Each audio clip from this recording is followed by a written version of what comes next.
What's going on, everybody? It's your boy D from DNC Digital. Hope all is well. Next stop, we are heading to Hell Hath No Fury, presented by Mission Pro Wrestling, and an event that I am honored to be a sponsor for. We're going to be talking to Promise Braxton today. We're going to talk about her tag team match that she has coming up next month. And give me 1 second.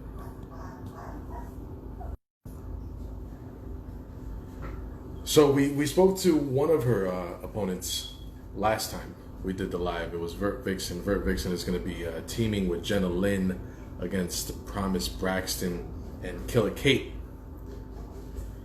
So we're just waiting for Promise Braxton. Let me see where she's at.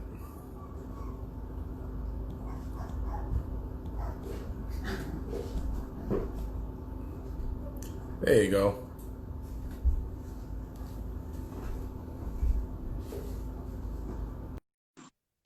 And there we are. The Rebel Buddhist, Miss Promise Braxton. How you doing today? I'm great. How are you? I'm good, good, good. Thanks a lot for taking the time out to sit down and talk to me about this event coming up, along with what you've been doing throughout this whole time, and how your career's been going so far. And how's everything today? What were you doing today? I was at work all day long. Oh, Not fun stuff. So fun. not exciting. So, Promise, I want you to tell me what do you miss most about Pittsburgh? I read that that's where you're from. I miss sheets. And What's everyone that? sheets. Cheese? Sheets. Like bed sheets. Cheese. Sheets. Oh, okay, okay, okay, okay. Everyone from that region, Ohio, Virginia, New York, New Jersey. It's like a gas station. You can get any type of food that you want at any time. So if you're feeling like a mozzarella burger with bacon and sausage or a whole bunch of crap, like you can get it. Yes. You see, I'm originally from New Jersey, and we grew up with Quick Check. Cook. I heard of that. I heard of that. Yeah, Quick Check. You go and man, you get some of the best sandwiches from Quick Check. So when was it that you moved out here from Pittsburgh? I'm sorry. When was it that you moved out here from Pittsburgh? It'll be a year, September 1st. And what was the reason for the move? It's such a long. I mean, they tell me the same thing when they find out I'm from New Jersey. They're like, "What the hell are you doing in Texas?" So what was it for you that you decided to come and move out to Texas? Um, I don't know. I just felt real stagnant with my career in Pittsburgh. Wasn't really doing much. Didn't know where to turn and how to make the transition from just from like just from like the scrub guy to like the just to that level, I guess. And I was going to quit wrestling actually. And my mom moved up here in 2018, I believe, and she just said like, you know what, you're not really doing much, so just come down and just live out here with me. So I was like, you know what, I'll do it. And I realized that Booker T's school was an hour away from her. And I'm like, that's pretty Right. good to be in Texas, So I was like, you know what? I'm just going to try it again. And look at me now. Awesome. Hey, and I think it was last week that Reality of Wrestling, which is Booker T's promotion, had like the first drive-in wrestling event, and you faced Alex Garcia. She's a girl that you said that you've wanted to face her ever since you moved out here from Yes. Pittsburgh.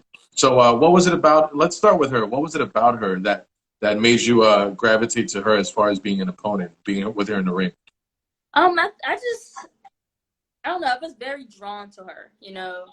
The first day we met, it was nothing but like good vibes, good energy. She works hard. One thing I can say about Alex is that she doesn't let people's thoughts, people's concerns, people's energy concern or affect her. Alex is thick skinned as they come. And, she's humble, she's hungry. And I like women like that. I like when my opponent is aiming to be the best. So I'm like, I want to face you because, we can have really good matches. And that's what I liked about Alex. So, how was it like? starting in that school? What was it like, and what did the transition feel like? Was it anything similar to what you used to train with back home in Pittsburgh, or was it a total different story? Uh, a little bit of both. Uh, my first time going to wrestling school, I was so nervous. You know, you think you're going to walk into a building and seeing bodybuilders and you know, like those CrossFit types. It's just like it's normal people. So this time it's Booker T, you know, so I'm just like, oh my God, what if Booker T's there? So I was kind of like mentally freaking out, but I knew the basics. You know, like my trainers, Crusher Hansen and Brandon Kay, they put the rules in my head. You know, you don't walk into no one's building or facility and you don't introduce yourself. You just don't do that. You know, you show like you have manners. So I knew I had like the basic manners. So, but it was hard because like there's a style. The east side and the south are just it's totally different. So it was a lot of just like getting me out of my own ways and then like learning and adapting to learning their way. So it was pretty cool. So now I feel like I have like both sides of each wrestling side. I can throw my strikes the way they throw them back in Pittsburgh, or I can throw them the strikes that they taught me here in Texas. So it's a pretty good like balance, I guess. Did it take a lot of time to kind of unlearn what you learned back home to adapt to Texas wrestling? Not really. No. Not really. At that time when I first came down here, I haven't wrestled for like 3 to 4 months, I believe. So I guess like the first bump was always the hardest bump, you know. Yeah. But it was cool. It was pretty easy to do the transaction. It was a lot of patience, I should say. I think that was the hardest part. What was it growing up that made you fall in love with wrestling? I mean, I know that's a cliche question, but who was it? What match was it? When did you fall in love with wrestling? I liked wrestling because of how it made me feel. You know, being from Pittsburgh, you know, we have the Steelers, the Pirates, the Penguins, and 2 out of 3 of those teams are pretty good. I'm not going to say which one. Right. but, but I just like the way it made me feel. You know, watching wrestling and you seeing your top babyface get beat up, it makes you want to jump through the TV. But when your top babyface is winning, you know, you feel like you're the queen or you're the king of the mountain. So it's just how it made me feel. Right. I've always liked Gail Kim. I think Gail Kim was the person that made me really like wrestling. You know, especially during the definitely during the Yeah, we're good. times where she was at TNA.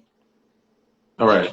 Yeah, I have it here on my notes. She's one of the 3 women that you listed, uh, but she's one that you made a post about. So Yes. what was it about Gail Kim that definitely made her somebody for you to look up to? Gail Kim just did a lot of things that a lot of women wouldn't do. You know, as far as in the ring and outside the ring. She was the woman to go to the main guy in charge, whether it was Vince or, you know, Jim Cornette or Jeff Jarrett, and to be like, this is what I want to do because I can do it. And I believe in the women on this roster, they can handle themselves. So let us try. And if they fail, I'll take the blame for that. But let us try at least. And I think just anyone with that wolf spirit to just act and take charge and take responsibility, take blame, take names, do anything like that, are the people that I looked up to in life. Do you feel like Gail Kim maybe came in the wrong era, or do you feel like maybe it was good for her to stand out because she was different than all the others?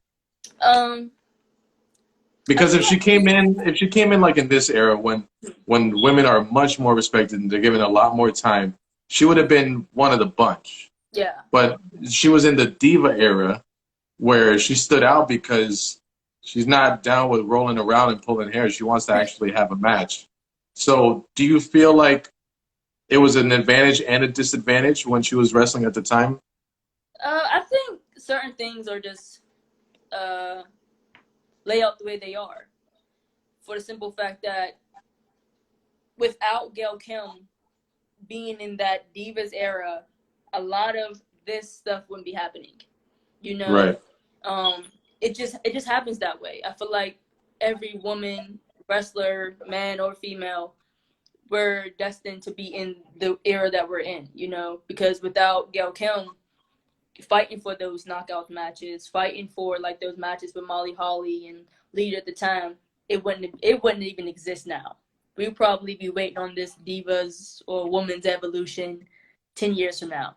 You know, so I mean, it's unfortunate, a lot of things that happened to her, but a lot of things that happened to her definitely happened for a reason. You got another woman on your list who I feel is the term underrated is thrown around way too much. I just feel like maybe she's overlooked when it comes to how things are today and how, like, excuse my language, but how fucking good she is. Even after all this time. You got Mickie James on your list. Of course.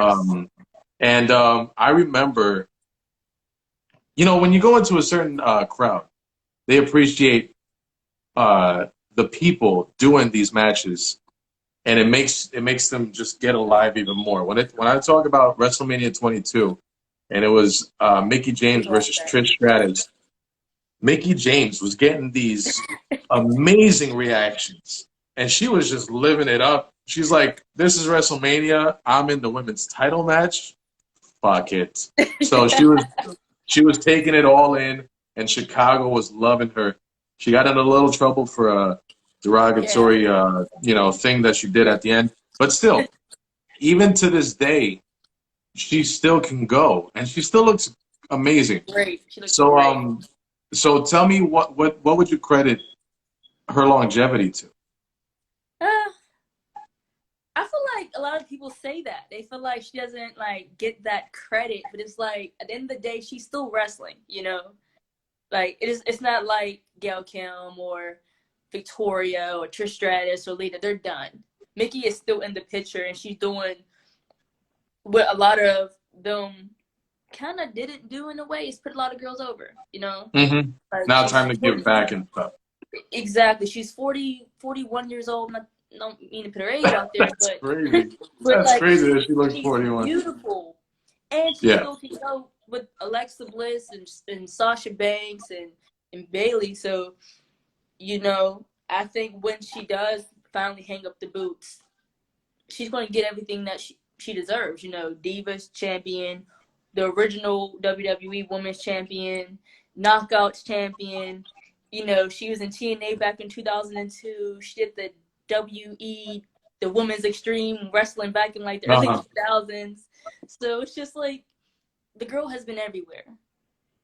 Everyone, you don't got to be a wrestling fan, and you know Mickie James. Right. So, who's the when you talk about hanging up the boots, who's the next female wrestler or female wrestling personality that you would like to see go into the WWE Hall of Fame? Victoria. Yes. Easy money. Victoria. I remember I got to meet, it was her and Molly Holly. They were at WWF New York. Remember WWF New York? I don't think I was too young for that. Oh, damn. Oh, that's right. You're like 23, right? Oh, yes. I am 34. And you were young at the time, so you can't even. I was 15 or 16 years old when they had like a whole month. They had a whole month of people doing autograph sessions there in WWF New York. So I got to meet a bunch of them. Not only that, I used to go to the Garden all the time and get to meet a lot of them. But so they were talking about Molly Holly and Victoria, and I'm like, okay. So at the time, Victoria had just came out doing the whole gimmick of the crazy deal with Trish and everything. So the only picture I can come up with, this is before like easily getting a hold of pictures. There was no social media at the time, before your time, right? So so the only picture I can find was when she played one of Godfather's hoes. And I was like, damn. But I didn't want to buy anything to have to get her to sign. I was a kid. I didn't have any money. So I meet Molly Holly. sweetest lady in the world. God bless her. And I get to Victoria, and when I tell you that when Victoria walked in, I'm sitting here with my magazine. I was just like, whoa. And she was beautiful in person. Like my 15-year-old ass was in love. And Yeah, that picture. and I gave her, I was like this. I sat here and I was like, I'm sorry, this is all I can find. And she's like, oh, that's okay. They haven't made my promo pics yet. It's okay. And so I just remember telling her, like, I love your new gimmick. And she's like, I love it. I'm having such a good time. But I remember just hanging there, like, just staring at her because she was so pretty. And not only she was, but along with that, she was insane in the ring. Do you remember it was Survivor Series 2002 I bought against that Trish? for you on accident. On accident. Yeah, I'm sure it was an accident. Your mom was like, what the hell is this on my bill? But it was a crazy, like, hardcore match. And then she had that, I'm going to flip over the top rope, land with a leg drop deal. Leg drop, yeah. Oh, my God. She was insane. She's definitely one. I agree with you. She's definitely one to go in. And so let's talk about reality of wrestling. So Booker T started that promotion. And like I said, it was the first drive-in wrestling event. And he was there doing commentary and everything. Very proud of that promotion. What's one thing that sticks out to you about Booker T that others might not know about him? As far as what? As far as just, the way his characteristics, his traits, like something about him. He's a very sweet man. Very sweet man, but no BS. None. Like he'll call you out on your stuff immediately. Like not by yourself in front of everyone. So he definitely has a vision and reality. Okay. So which is good. He knows where he wants certain players to be. He knows certain people can move up and certain people can move in a different direction. But overall, he's been one of the most helpful people I've ever come across with. Some people, especially like at his status, everyone knows Booker T. Some people they don't want to help because they don't have to. And he's more than happy to help. He's more than happy to go over your match and just help you out with anything that you ask. He's just a very nice person. And I knew he was going to be nice. I knew it. But it's just nice to have someone like him and just work with him, just being under his wing, basically. What do you think reality of wrestling can do for wrestlers in Texas? It's definitely a good ground to be on. But reality of wrestling is kind of like, I don't know. It's just like it's golden, I think reality of wrestling has helped Texas a lot. There's a lot of talent. Yeah. Fly Def, Gino, Clay Roberts, the Legion that are getting so much exposure for the fact that they are on reality of wrestling, which is on YouTube, and they get millions of views. So it's definitely a good platform to see some stars that are coming up in this business. Can you tell me about the rewards of meditation? Because for like about a week when this whole thing started, and I was losing my mind. I was watching, I got to interview AJ Kirsch. AJ Kirsch is he was the play-by-play guy for Major League Wrestling, and he voiced the character of Buzz in WWE 2K on the career mode. So I got to interview him, and then we started talking. So he was streaming, and then he's like, I'm going to do meditation if you guys want to join me. So I tried it, and it's so crazy that I heard everything going on.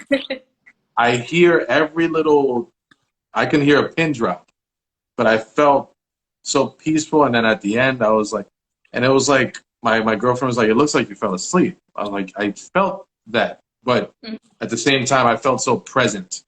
So what do you get out of meditating, and what can people do to learn how good meditating is for them? I wouldn't say I have an anger issue, but I do in a way. Like okay. I don't throw stuff, but I get very impatient and I get very upset. And I mean, just to put it out there. However, I think meditation has definitely helped me just relax. You know, like you ever just sit in traffic, you're just like, go! Uh-huh. Like but meditation has helped me to be like, you know what? You can't jump over these cars. You can't physically move anybody. And if you do, you're going to have a hell of a ticket and probably go to jail. It just helped me just be in the present moment, right here, right now. You know, the other day, yesterday, I went to the beach, and you know, I didn't have my phone on me. It's just one of those right here, right now. Just enjoy what you're doing. What do you hear? What do you see? What do you feel? Like, how is your body reacting to it? And it's just little things like that that just makes you realize that you really need meditation. I feel like everyone should do it just to Yeah, relax. I definitely agree. The few times that I did do it, I felt great. Does that help you at all in your wrestling career when it comes to matches Yes. and the stress that can come with a wrestling career? Yes. It's definitely needed in wrestling. It's definitely needed. But like right before my match, if I don't have time to meditate, I'll just kind of just say it in my head, or I'll pray in my head, or just say it like at I don't know, just say, talk to myself for a second, just like words of encouragement almost. Just like That sounds, it does help, you know. Like you have yeah. to, like meditation kind of allows you to like yourself in a way. Like, you know, with society nowadays, like if you give yourself a compliment, people are like, oh my God, you're so cocky. But like with meditation, you have to like yourself. Because when you strip every problem down and it's like, dang, I don't like none of this stuff that I've done, or I don't like this person in the mirror, that's on you. So you gotta like yourself. You gotta like your appearance, you gotta like the way you smell, you gotta like the way you talk, and you gotta have faith in yourself. And I think that has definitely helped me a lot. I'm more so out of my shell. You know, when you talk about your anger issues or your lack thereof, sometimes things happen. I think it might be an East Coast thing because I can totally relate. You know? Really? Yeah, my personality takes a little bit of getting used to. People mistake honesty for cruelty sometimes, and I don't understand. You know? And I'm just Absolutely. like, why'd you ask me? I don't know what to tell you. It's my answer. I don't know what to. Oh, one time I was with my kid. She's 11 now, but she was like a year old, and she was throwing a tantrum in HEB. Now me, like I used to work as a server in a restaurant. I've been around all types of people and all types of kids. Hey, Needle Noodles, what's going on? Nick Jonas, is that? Oh, Nick Jones. I thought it was Nick Jones. All right, Nick Jones, what's going on? A lot of times at my table, this kid would be throwing tantrums and like banging on the table, and the parents are telling me, "I'm so sorry, I'm so sorry." I'm like, "Kids cry. What are you gonna do? I'm fine. That doesn't bother me." So I remember that time at HEB when she was throwing a tantrum, and I'm about to get in line to pay, and there was an older woman right there, and she just kept looking at my kid like this. And that is my baby.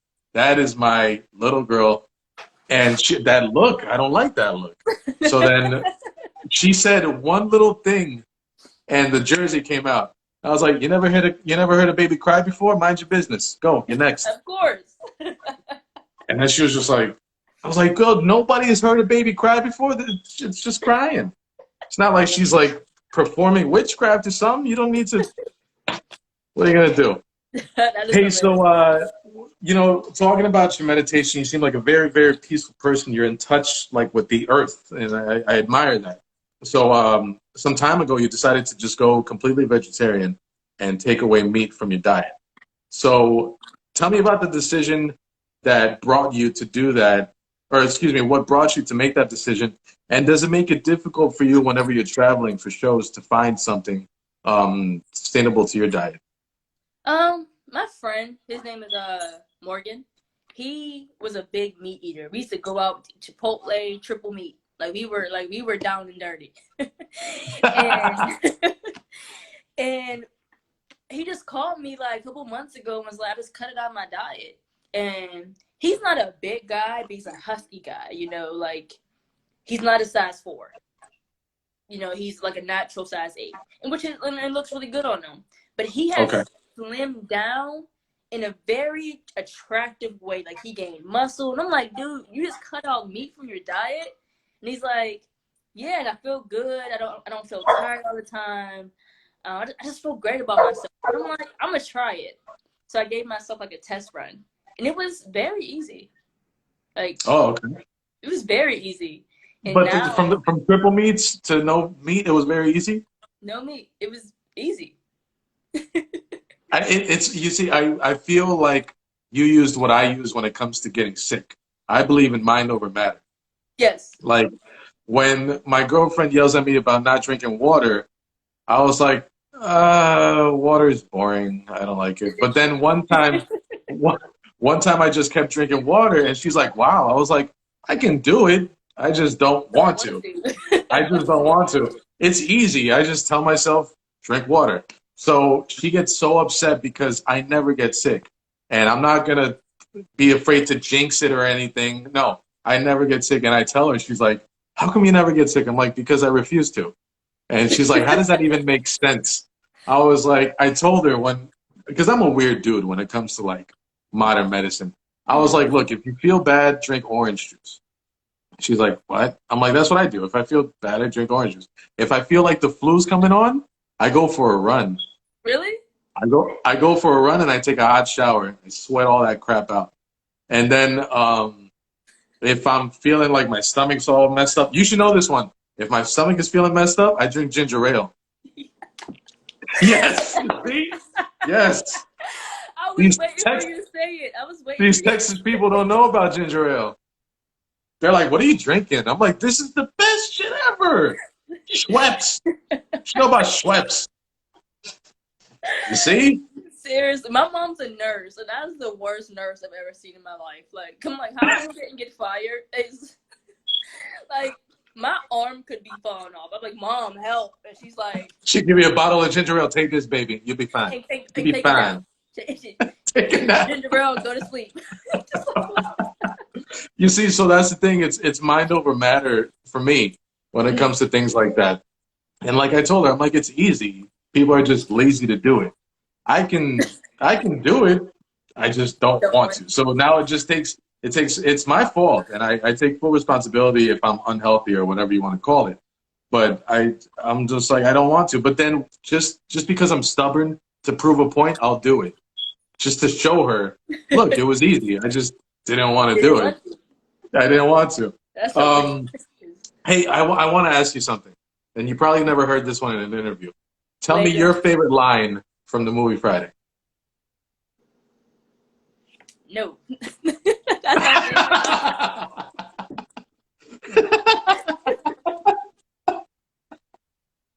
You want some of this too, old man? No. What you doing coming over here and messing with these nice people? That is my favorite line of that whole entire movie. And I'm happy that you got it, because no one gets that line. I love it. Like, he was so, like, he said it so sincere. Like, you want some of this? Like, no. Like, no. Like, I remember I like the ooh, what's up? Not a damn thing. Said not a damn thing. I could take you to go pick up your mom. Nah, she don't like a lot of people. In my car, I'm with her. Just making shit up on the fly. So even after all this time, that still stands as your favorite movie? Yes. Second favorite. Second favorite movie. Second favorite, behind who? Carrie from 1976. Oh man. I brought it back on you. You did. That's my You favorite. might have to. You're gonna have to wait. Give me 1 second. I'm gonna show you something because you said that. 1 second. All right. Wait right there. Talk to the people. I got a big head.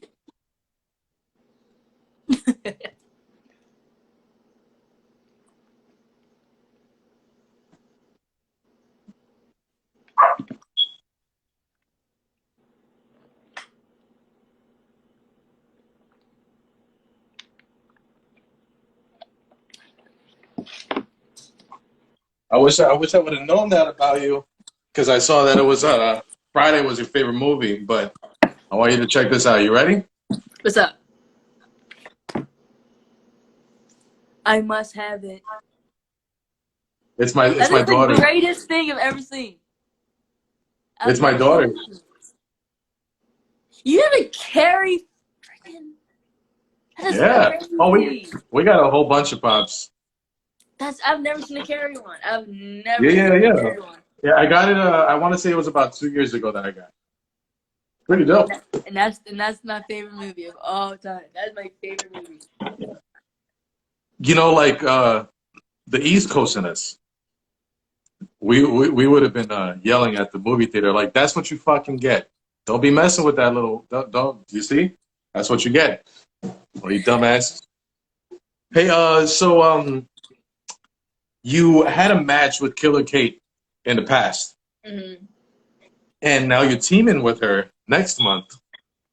So, tell me about that match, and tell me what it's going to do for your dynamic when you team up in that match next month at Mission Pro Wrestling's Hell Hath No Fury. That's one thing that really concerns me actually in going into this match is the fact, can Kay and I get along? We had a match in DFW right before this whole COVID-19 thing happened, and it was a clinic. It was just like hard. It was a friendly fight, is what you called it. It was more so fight, but it was friendly, I guess you could say. No one died. Because you're professional. You're like, we're gonna lay it in tonight. That's what we're gonna do. Our styles are similar. Okay. But and she got me on that match, and I don't like to say I hold grudges, but I kind of do. And Burt Vixen, beautiful woman, Jenna, I faced them as a tag team before in the past with Micah up at Ladies Night Out, I think 10. Okay. Yeah, 10. And I got the W from them two.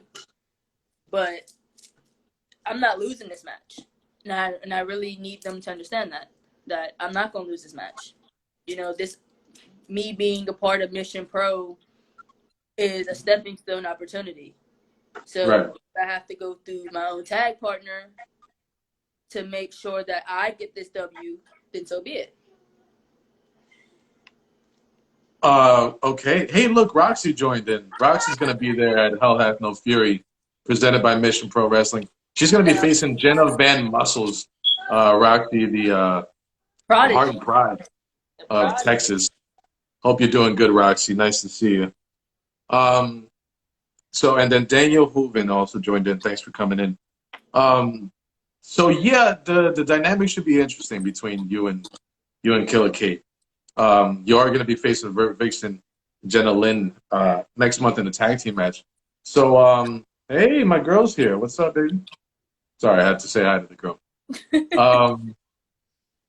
Fierce Sasha, that's her if you want to say hi. So talk about Mission Pro Wrestling. I feel like, Roxy's going for okay. Roxy says that you guys are going to win. So now I know who her money is on at that tag team match. She thinks she's a Rose sister. And Roxy is for those that don't know, Roxy is the current women's champion for reality of wrestling. Is that correct? She is a great women's champion. I give it up to Roxy. Roxy works her ass off. She's 18 and works her ass off like a 30-year-old woman with kids. Yeah, I can't wait to.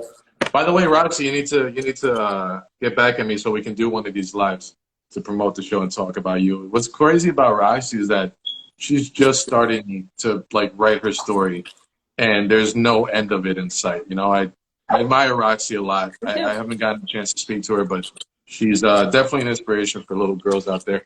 So talk about that. When little girls come up to wrestling shows, just like they're going to do at Hell Hath No Fury, you have this platform to show them that, girls can kick ass. Girls can do it just as good as the guys do. And, there's always that. I don't want to sound like I'm not living in 2020, but when they say, you're good for a girl or female wrestlers or something, you have this platform that you can totally inspire little girls. How do you feel about that? And, do you have any stories of any little girls coming up to you after shows and stuff? Yeah, I have two. One is kind of creepy because she came in like a stalker, but Mm, kind of like that girl from Friday, right? yes, What's yes, up? like it was very creepy. It but it's definitely an honor, because women's wrestling has grown so much in the last 5 years, and you see little girls, like, because we were all little kids once, and you see just someone, I'm not on TV, and they come up to me and they say, like, hey, like, I really liked your match, or I get a picture with you, can you sign this? It means a lot because they didn't have to, they could have just sat in their seat and just enjoyed the show. But it's the fact that they're coming up to you, and they're telling you that you inspire them.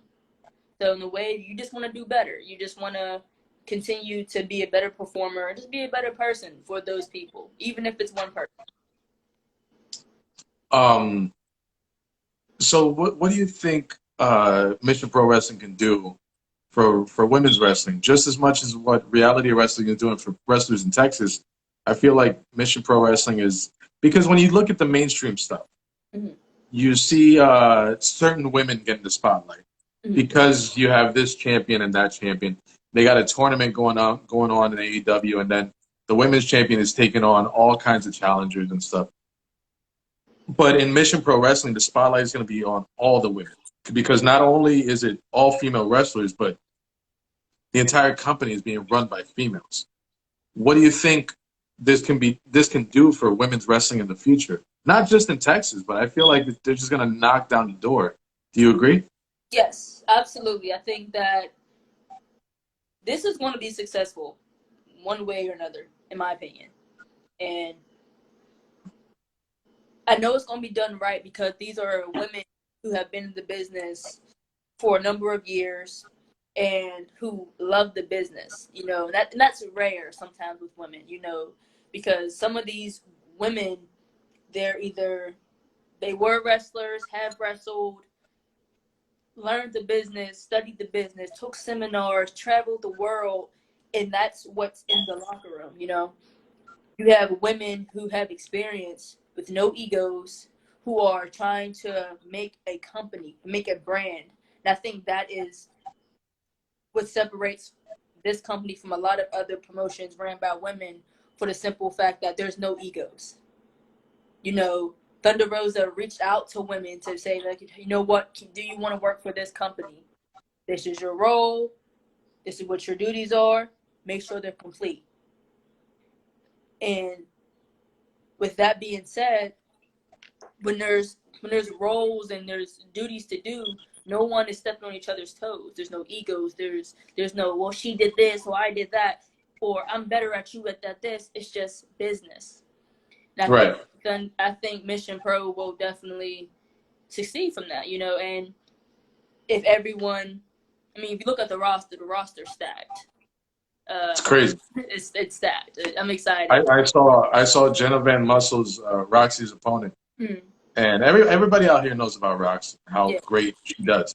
I saw a video that Jenna Van Muscles put together to promote the show, Hmm. and she put clips of her matches, and I watched it, and I was like, I think I just peed a little, Damn. because she looks insane. She is like gorilla pressing girls and throwing them all around. And then you got like Lindsay Snow, who went off on my live and just talked about Thunder Rosa. And then you got Thunder Rosa herself. How has Thunder Rosa been throughout this whole process? And talk about her support for all the ladies that she has booked for that show. Thunder Rosa is just an amazing woman. Very inspiring, very inspirational. I met her a few years ago, but I had an opportunity to wrestle her a few months ago.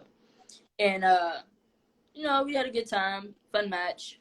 And then, when this whole Mission Pro thing came up, I was very honored to be considered for this. Like you said, there's a lot of great women wrestlers coming out of Texas, especially right now.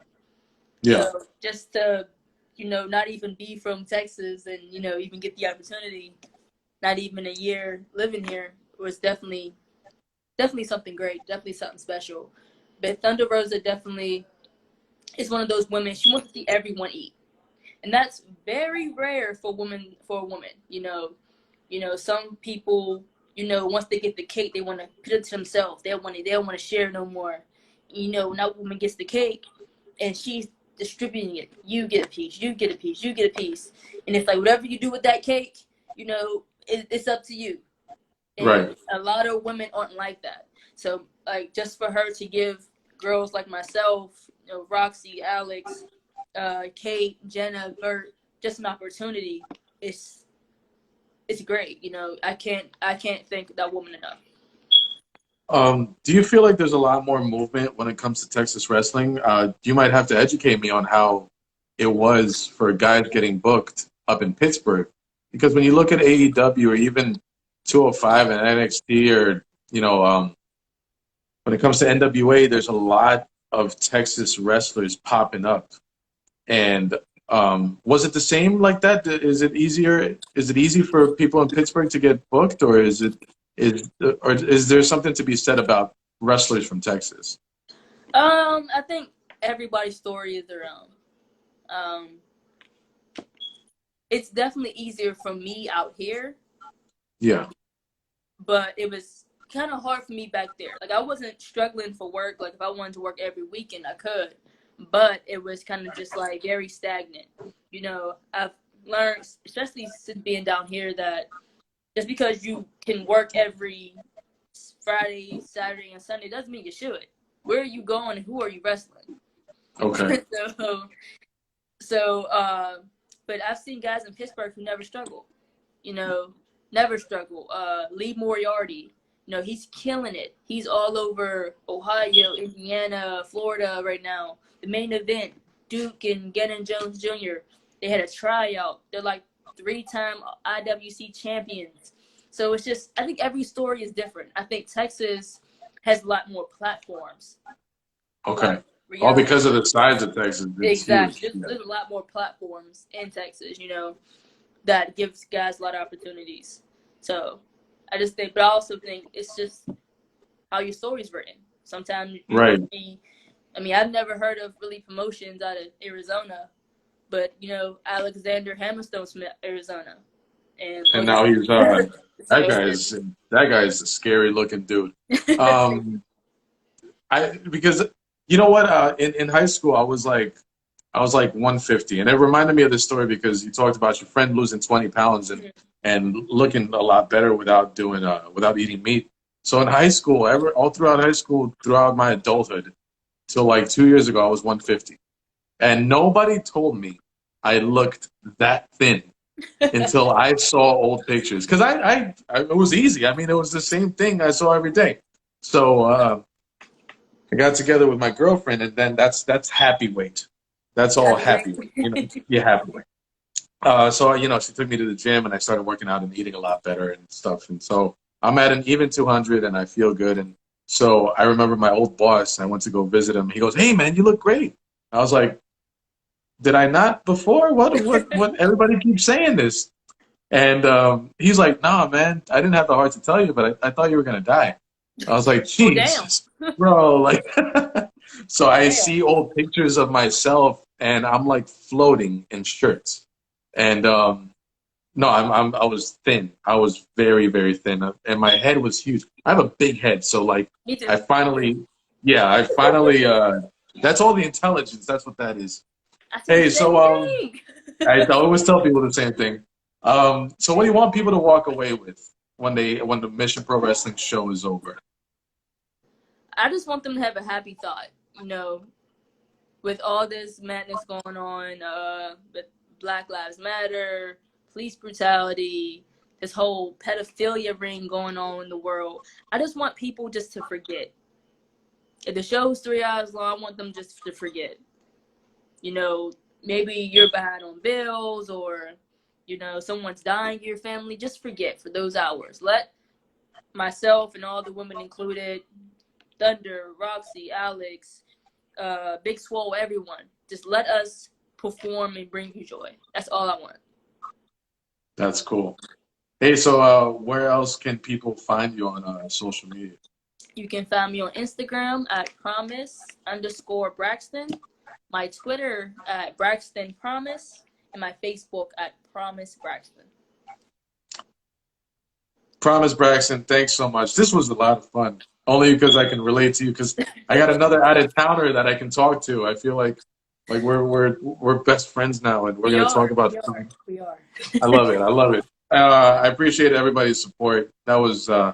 It's so cool because I put a post up today, and the closer we get to this, I realize how important this is, and not just to add to your point, not just wrestling, but it really is just a shitty year.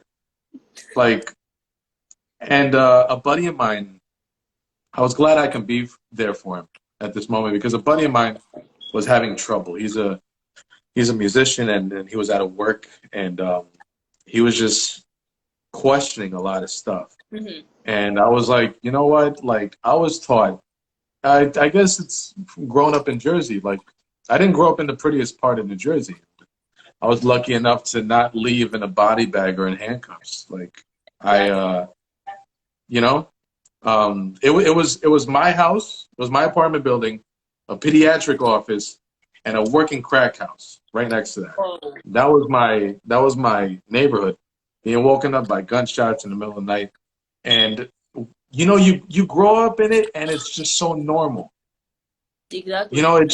It's so normal that you don't brush it off, but it was part of it. You're not scared of it. It's just kind of just like it's there. Yeah. I don't want to sound like I'm tough, but damn it, like I grew up in a certain part of New Jersey, so I learned a long time ago that a man is most dangerous when he's cornered, because when you're backed up into a corner, you are gonna scratch and claw and fight and step on anything you got to get out of that corner. Exactly. You're gonna come out bloodied up. You're gonna come out scratched and black-eyed, whatever. But you're gonna get out. That's what the main thing is. And I told him, I was like, bro, the entire world is in a corner right now, and we need to look at each other for support. If I gotta pick you up off the floor to get out of that corner, I will, because I got love for you. And I feel like this show is doing that for people. It is. That escape. Paul Heyman says, when it comes to the love of pro wrestling, if you don't get it, you're never going to get it. I can't explain my love for pro wrestling, and I can't remember my first memory. I've been watching it all my life, and I try to tell people what it means to me, but it sometimes it just can't come out. Exactly. So we are looking at each other. We are supporting each other. Not only is this like women kicking ass, but this is like the wrestling world coming together in this little town in Texas. And we are showing people, you need to escape from this crazy world. We're going to entertain you. We're going to high five you. We're going to sign your autographs and take pictures. And I'm getting goosebumps just saying that, because the closer we get to that show, I feel like it's so important, not just to wrestling, but anybody walking in, taking a seat, paying their hard-earned money, they're going to get a show. And I'm so honored to be a part of it. I'm honored to be supporting you guys as a sponsor. I'm going to be there with my table trying to sell my merch. I got T-shirts coming, and I ordered my first banner, and I'm so proud of it. And it's a cool feeling. And when that flyer came out with all our logos on the bottom, it was like it was a checkpoint in this dope ass road of accomplishments that I feel like we're going on. And we're all going on this together, Promise. That's awesome. That's what I'm talking about. Promise Braxton, right here. Click on her name and follow her. This is also going to be on YouTube, so make sure you like, comment on the bottom, subscribe, hit the bell notification so you know when these awesome interviews are coming out. What's today? Sunday? Okay. Yeah.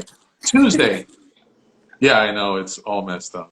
Tuesday, I have your tag team partner, Killer Kate, on Instagram Live at 8 o'clock. Make sure you guys follow, and you guys have yourselves a great night. Take care of yourselves. Oh, and follow Mission Pro Wrestling. Follow Mission Pro Wrestling. Hell Hath No Fury, September 18th in Buda, Texas. Everybody have a great night. Peace.